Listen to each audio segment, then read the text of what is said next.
एक बार की बात है। अकबर बादशाह का दरबार लगा हुआ था। सभी मंत्रीगण अपने अपने आसन पर विराजमान थे। बीरबल भी अपने आसन पर बिल्कुल सम्राट अकबर के करीब बैठे थे। तभी अचानक दरबार में एक चित्रकार ने प्रवेश किया और बादशाह अकबर से न्याय की गुहार लगाई। अकबर ने पूछा, कौन हो तुम? क्या बात है?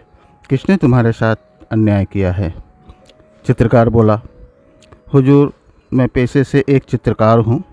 मेरी चित्रकारी से जो पैसा मिलता है उसी से मेरा घर चलता है। आज से 2 सप्ताह पहले नगर सेठ ने मुझे अपना चित्र बनाने के लिए अपने घर बुलाया।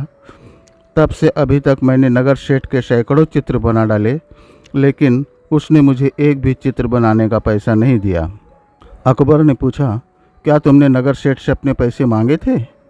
जी हुजूर, मैं रोज़ सुबह उससे अपने पैसे मांगने जाता हूँ और वह हर बार मुझे एक नया चित्र फिर से बनाने को बोल देता है। अकबर ने ये मामला बीरबल को सौंप दिया। बीरबल ने चित्रकार से पूछा, मुझे बताओ कि जब तुमने अपने पैसे मांगे तो नगर सेठ ने क्या जवाब दिया? चित्रकार बोला, हुजूर, उसने कहा, जब तक मेरा कुत्ता मेरे चित्र को पहचान नहीं लेता तब तक मैं नहीं मान सकता कि तुमने मेरा सही चित्र बनाया है, और जब तक तुम मेरा सही चित्र नहीं बना देते तब तक मैं तुम्हें एक पैसा भी नहीं दूंगा। तो ये बात है। बीरबल ने विचार किया, नगर सेठ का कुत्ता जब तक चित्र को पसंद ना करे तब तक नगर सेठ चित्र को सही मानेगा नहीं, और तब तक वह गरीब चित्रकार को पैसा देने वाला भी नहीं। बीरबल ने उस नगर सेठ को दरबार में हाजिर होने के लिए आदेश जारी करवा दिया। जब नगर सेठ दरबार में पहुंचा तो बीरबल ने उससे पूछा कि तुम चित्रकार का पैसा क्यों नहीं दे रहे? नगर सेठ बोला, सरकार, उसने मेरा चित्र सही बनाया कहाँ, और जब तक चित्रकार मेरा सही चित्र नहीं बना देता तब तक मैं उसे एक पैसा भी नहीं दे सकता।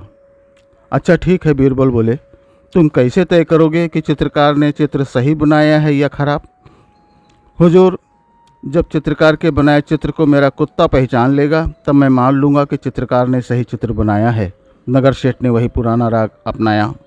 ठीक है, बीरबल बोले, मैं चित्रकार को एक और नया चित्र बनाने के लिए कहता हूँ, लेकिन इस बार चित्र की कीमत दुगनी होगी।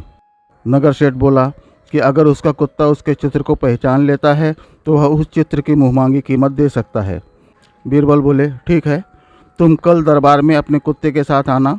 मुझे यकीन है कि कल तुम्हारा कुत्ता तुम्हारे चित्र को ज़रूर पहचान जाएगा। नगर सेठ के जाने के बाद बीरबल ने चित्रकार को भी कल आने के लिए कहा। तो चित्रकार ने पूछा कि क्या मुझे उस नगर सेठ का एक और चित्र बनाना पड़ेगा?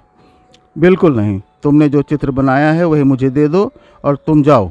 कल समय पर दरबार में हाजिर हो जाना। बीरबल ने उसे दिलासा देते हुए कहा, कल मैं पूरी कोशिश करूंगा कि तुम्हें तुम्हारी मेहनत का उचित मूल्य दिलवा सकूं। दूसरे दिन नगर सेठ अपने कुत्ते के साथ दरबार में हाजिर था और चित्रकार भी।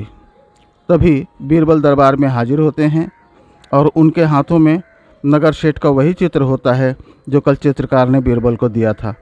जैसे ही बीरबल ने चित्र को नगर सेठ के कुत्ते के सामने किया, कुत्ता तुरंत बड़े प्यार से अपने मालिक के चित्र को चाटने लगा।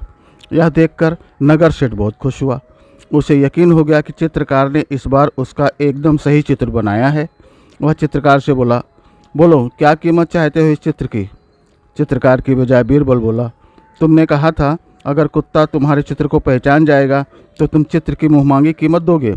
बिल्कुल कहा था हुजूर, बोलो क्या कीमत मांगते हो? बीरबल ने उस चित्रकार को उसके चित्र की कीमत से 10 गुना ज़्यादा कीमत नगर सेठ से दिलवाई। तो चित्रकार बहुत खुश होकर बीरबल और अकबर के न्याय की प्रशंसा करने लगा। जब नगर सेठ अपने चित्र और कुत्ते के साथ दरबार से चला गया तब अकबर ने बीरबल से पूछा, बीरबल, तुमने ये चमत्कार कैसे किया कि जो कुत्ता उस नगर सेठ के चित्र को देखता भी नहीं था उसने अचानक उस चित्र को पहचान कर उसे चाटना कैसे शुरू कर दिया? जहाँ पनाह, बड़ी साधारण सी बात है। जब मुझे पता चला कि चित्र की परख एक कुत्ते के जरिए होने वाली है तो मैंने तस्वीर के ऊपर मांस रगड़ दिया और कुत्ता उसी मांस की खुशबू पाकर उस चित्र को चाटने लगा। अकबर बड़ी ज़ोर से हंस पड़े और हंसते हुए बोले, तुम्हारा जवाब नहीं बीरबल, कैसी कैसी तरकीबें निकाल लेते हो तुम न्याय करने के लिए। बीरबल बस मुस्करा कर रह गए।